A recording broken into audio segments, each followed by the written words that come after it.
మీ ఎలాంటి వ్యాపార ప్రకటనలకైనా వెంటనే మా ఛానల్ సంప్రదించండి. నమస్తే. ప్రస్తుతం మనతో పాటు ప్రముఖ తంత్ర జ్యోతిష్యులు, జ్యోతిషరత్న, జ్యోతిష సామ్రాట్ చింతా రుక్మాన్ గదరావు గారు మనతో ఉన్నారు. గురువుగారితో మాట్లాడదాం. నమస్కారం గురుగారు.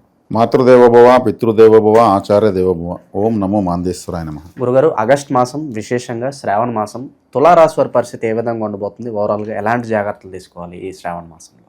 ఈ ఆగస్టు మాసంలో తులారాశి వాళ్ళ గురించి మనం మాట్లాడుకోబోయే ముందు, మనం ప్రతి మాసం మాస ఫలితాలు చెప్పే ముందు ప్రతి రాశి గురించి కొన్ని ప్రత్యేకతలు మనం మాట్లాడుకున్న తర్వాత నేను చెప్తున్నాము. అందులో భాగంగా తులారాశి వాళ్ళు గురించి మనం మాట్లాడుకోవాలంటే, ఈ తులారాశి చరరాశి. చరము అంటే త్రాసు చరుస్తూనే ఉంటుంది, అటు ఇటు కదులుతూ కిందికి పైకి సమస్థితిలోకి ఒక్కోసారి వస్తుంది. ఎక్కువసార్లు చూస్తే సమస్థితిలో లేకుండా ఇలా పైకి కింద ఉన్నట్టు ఉంటుంది. అంటే వీళ్ళ ఆలోచనలు మారుతూ ఉంటాయి.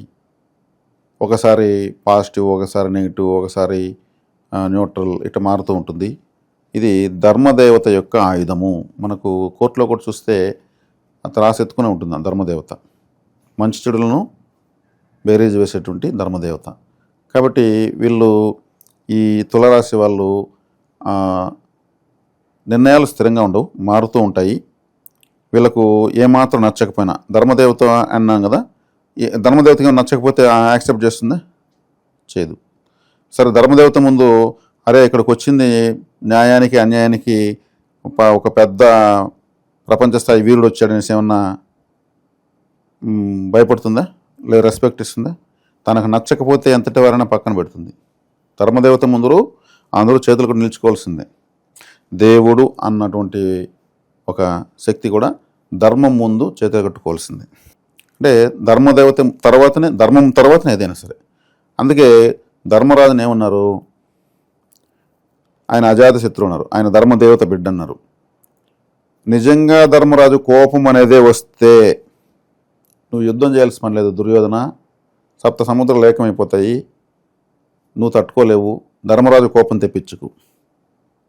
నువ్వు వస్తే ఆయన ఊర్లో ఆయనకి ఇచ్చేయి, లేదు యుద్ధం చేసి గెలుచుకో. ధర్మరాజు అదే చెప్తున్నాడు. ఒకటి భాగం ఇస్తాడా, యుద్ధం చేస్తాడంటున్నాడు.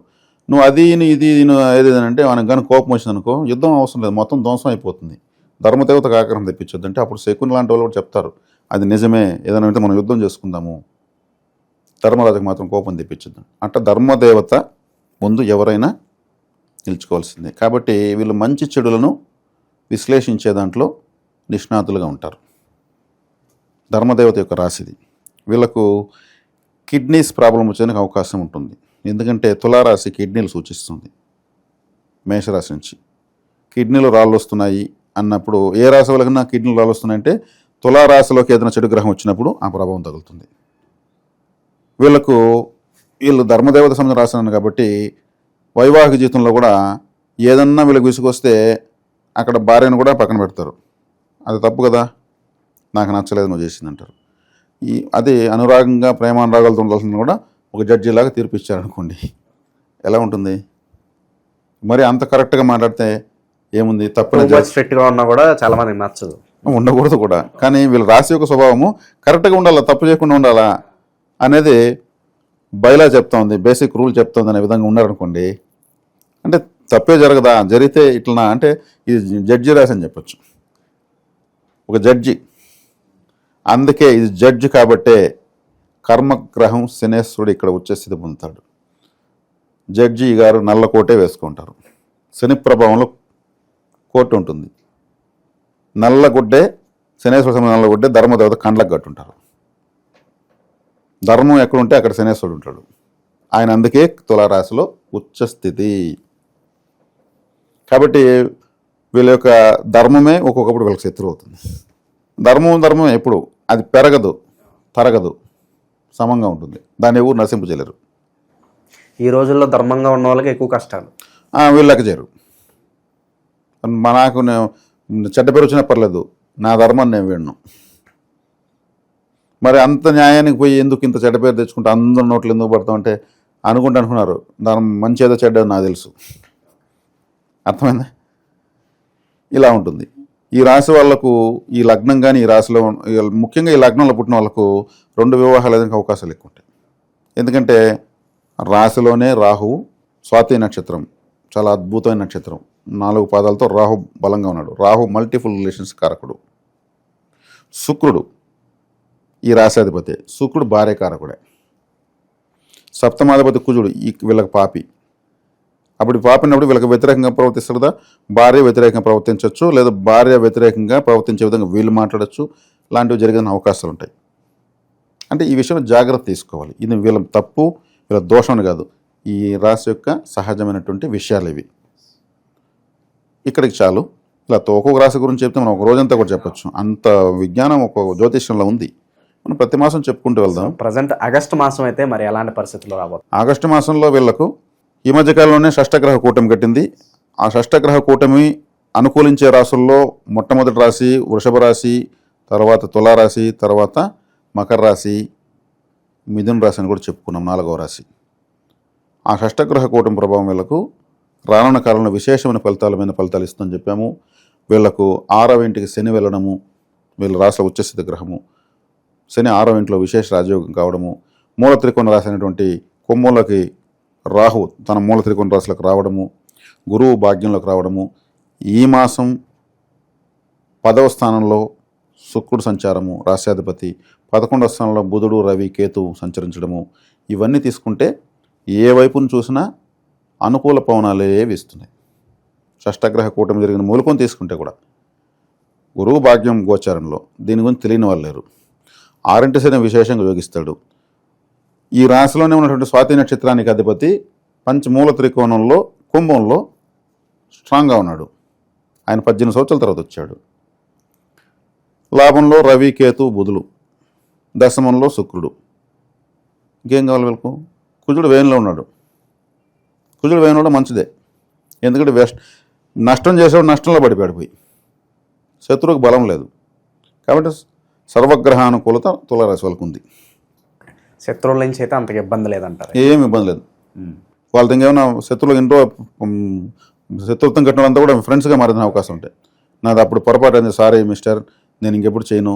ఇక భూమికి సంబంధించిన వ్యవహారాల్లో ఏదన్నా జాగ్రత్తలు తీసుకోవాల్సిన అవసరం ఉందంటారు? జాగ్రత్తలు ఏమి లేవండి. అనుకూలంగా ఉన్నప్పుడు జాగ్రత్త ఏముంది? సర్వానుగ్రహకూలతున్నప్పుడు అన్ని విధాల భూమి, శుభకార్యాలు, వివాహము, కొత్త వ్యాపారాలు, ఇంకా అన్ని రకాల శుభకార్యాలు వీళ్ళు చేసుకోవచ్చు. విదేశీ ప్రయత్నాలు బాగుంటాయి అంటారా? విదేశీ ప్రయత్నాలు బాగానే ఉంటాయి. వీళ్ళ ప్రయత్నాలు ఇప్పుడు చేసుకోవచ్చు. కుజుడు వ్యయంలో ఉన్నాడు. వ్యయస్థాన స్థితికి అంతా కొంత కోల్పోయిన తర్వాత బాగుంటుంది. విదేశీ ప్రయత్నాలు సక్సెస్ అవుతాయి, మరి ఇబ్బంది ఏం లేదు. బయట పరిస్థితులు ఎలా ఉన్నాయి మనం చూస్తున్నాము. ఈ అక్రమ సంబంధాల వల్ల చాలా వరకు వైవాహిక జీవితంలో ఇబ్బందులు వస్తున్నాయి. అలాంటి టెంప్టేషన్స్కి గురయ్యే అవకాశాలు అని కనిపిస్తున్నాయి అంటారా? అంటే ఇప్పుడు ఇక్కడ పంచమంలో రాహు, పంచమం అంటే మానసిక స్థానము, అక్కడ రాహు ఉన్నాడు. కాబట్టి ఇటువంటి ప్రభావాలు, వాతావరణాలు మారేదానికి అవకాశం ఉంది ఇటువంటి విషయాల విషయంగా. దశమంలో శుక్రుడు అంటే చంద్రుడి యొక్క రాశి. చంద్రుడు మనసు కారకుడు, అక్కడ శుక్రుడు ఉన్నాడు. శుక్రుడు కామకత్వానికి కారకుడు.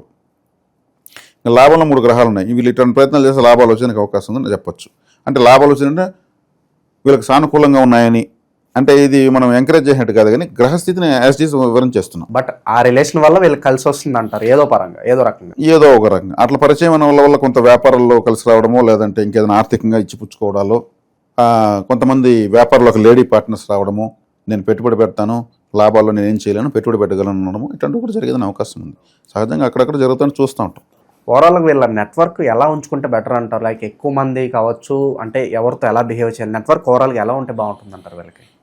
నెట్వర్క్ అనేది ఎత్తుకుంటే వీళ్ళ యొక్క రాశి యొక్క సింబలే తులా అని చెప్పాను. తులా అనే దానికి స్థిరత్వం లేదు అని చెప్పాను. కాబట్టి నెట్వర్క్ని వీళ్ళు ఎక్కువ కాలం పాటు స్టాండర్డ్గా పెట్టలేరు, మారుతూనే ఉంటుంది. కొత్త నెట్వర్క్ ఎంటర్ అవుతూనే ఉంటుంది. అంటే నెట్వర్క్ అంటే ఫ్రెండ్ సర్కిల్ కూడా నెట్వర్కే, బంధువర్గం ఒక నెట్వర్క్. కాబట్టి ఆ విషయాల్లో వీళ్ళు ఏ విధమైన నెట్వర్క్లో తీసుకున్న మార్పులు అయితే జరుగుతూనే ఉంటాయి. ఫలానా మనం స్టాండర్డ్గా చెప్పలేము. ఎప్పటికప్పుడు కొత్త మనుషులు వస్తూనే ఉంటారు. కొత్తదానికి కారకుడు రాహువే. ఆ నక్షత్రం ఇక్కడే ఉంది. ప్లస్ వీళ్ళ సింబల్ కూడా త్రాసు ఎప్పుడు స్థిరంగా ఉండదు కదా. కాబట్టి లాభాధిపతి రవి వీళ్ళకు బాధకాధిపతి కాబట్టి నెట్వర్క్ స్థిరంగా పెట్టడు. నరఘోష నరదిష్టికి ఏదన్నా రెమెడీస్ చెప్పండి, ఎందుకంటే చాలా వరకు మంచి ఫలితాలు ఉన్నాయి కాబట్టి ఆబ్వియస్లీ పక్క వాళ్ళ చూపు మన మీద పడుతూ ఉంటుంది. దీని నుంచి తప్పించుకోవడానికి ఏదన్నా రెమెడీ ఏదన్నా చెప్పండి. ఒక 3 రంగుల నూలు ఉంటుంది. అది ఒక లావు సూదికి చెక్కి ఒక నిమ్మ పండు తీసుకుని మధ్యలో గుచ్చి దాన్ని గుచ్చి దానికి అటు ఇటు మిరపకాయలు గుచ్చి వీళ్ళు దిష్టి తీసుకొని అలాగే ఎత్తి వీళ్ళు డ్రైనేజీలో కానీ డస్ట్బిన్లో కానీ వేయాలి. 3 రంగుల నూలు అంటే ఒక 3 గ్రహాలకు సంబంధించినటువంటి రంగులు అందులో ఉంటాయి. సూది అంటే బాధించేదని అర్థం. దిష్టి తీస్తే మనం వాదించేటువంటిది ఆ 3 రంగుల నూలు, ఈ పచ్చిమిరపకాయలు, నిమ్మకాయ. ఇదొక తాంత్రికమైన ఒక వస్తువులాగా ఉంటుంది. చెప్పడానికి ఒక విధంగా భయంకరమైన వస్తువులాగా కనిపిస్తుంది. అది నిమ్మ పండులో ఒక దబ్బనం గుచ్చడము, నల్ల రంగు నూలు గుచ్చడము, అటు మిరపకాయలు ఇటు మిరపకాయలు అంటే ఎట్లుంటుందంటే ఇంతవరకు ఈ పరిహారం ఎవరికి చెప్పలేదు. ఇది తీయడం బెటర్. ఎక్కువగా వీళ్ళకి పాజిటివ్ గ్రహాలు ఉన్నాయని మీరు అడగడంలో సందేహం ఏం లేదు. దిష్టి కూడా ఎక్కువ ఉంటుంది. దాన్ని తీసి అలాగే అయితే డస్ట్బిన్లో వేసేయాలి, ఎక్కడ కుప్పతొట్లో వేయాలి. ఇంకెక్కడ వేస్తే తొక్కుతారు కాబట్టి.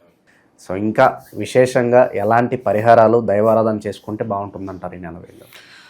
విశేషంగా వీళ్ళు దుర్గారాధన, అదేవిధంగా వీళ్ళు చేసుకున్న ఆరాధన వచ్చి లక్ష్మీ ఆరాధన.